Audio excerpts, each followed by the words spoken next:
আসসালামু আলাইকুম। আশা করি সবাই ভালো আছেন। ঈদের ছুটিতে বেড়াতে যাওয়ার পর ভাই ব্রাদাররা বলল যে খালে নাকি অনেক মাছ। তো চলে গেলাম সবাই মিলে খালেতে মাছ ধরার জন্য ছোট্ট একটা জাল নিয়ে।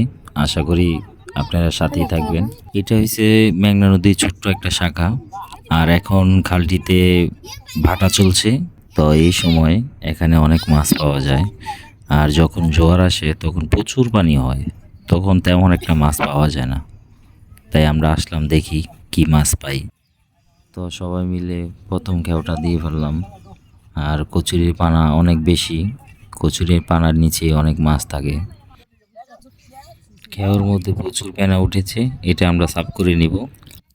সাফ করার পরে জাল থেকে মাছগুলো উঠাই নিব। আর কচুরির পানাটা খুব সাবধানে সাফ করতে হয়, ঝাঁকায়া ঝাঁকায় সাফ করতে হয়, কারণ এগুলোর ভিতরে মাছ থাকে। তো প্রথম খেও থেকে এতগুলো মাছ পেলাম। আর পরবর্তী ভিডিও করা হয় নাই।